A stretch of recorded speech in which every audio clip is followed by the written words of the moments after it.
Hi guys, for today's video, magtutupi tayo ng ating mga sampay. Ayan, inunti-unti nating tupiin dahil yung iba basa pa. Ayan, ito.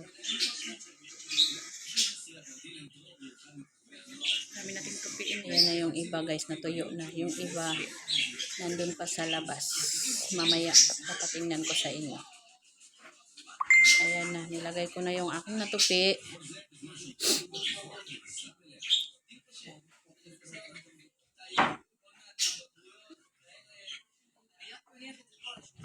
Lagay na sa mga kanya-kanyang lagayan.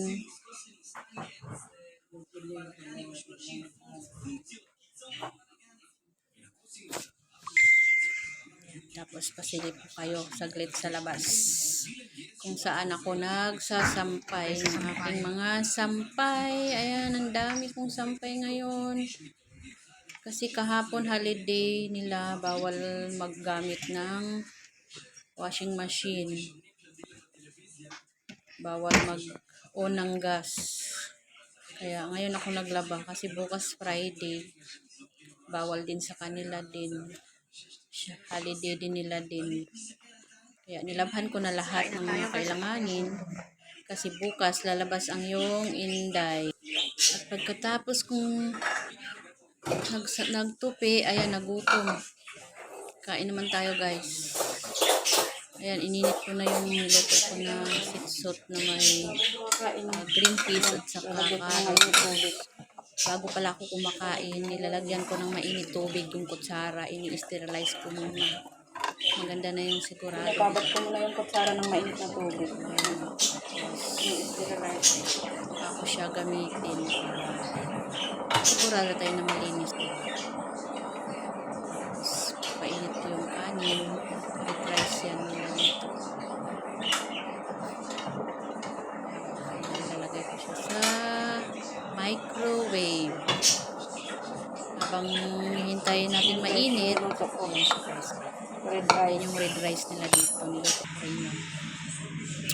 Habang hinihintay mag-init, ayun, baka naman tayo. Nakita pala doon si Lula. Dapat matakpan pala natin yun. Tapos, habang hinihintay natin mainit ang ating kanin, kukuha tayo ng ating ulam.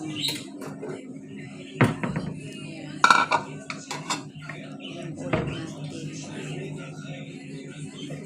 Kailangan initin kasi ininit ko na siya sa gas. Tayo. Tapos, Para makakain na tayo. ito yung ating ulam. Ayan.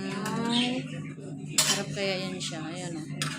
Ang daming sauce na nilagay. Tapos ang daming green peas at saka carrots. Sarap siya. Hindi ka magsisisi. Gusto ng matanda ko yan guys. Ayan. Pero ngayon kasi late na. Bawal na siya kumain ng karne. Hindi ko siya pwedeng pakainin dyan. Kasi kainin ko siya. Kailangan ako maghintay ng 6 hours para makakain siya ng gatas. Kaya bawal sa kanya yan ngayon kasi late na. Ayan, kain tayo. Bitiyabon likulam. Bye guys. Hanggang sa susunod na video.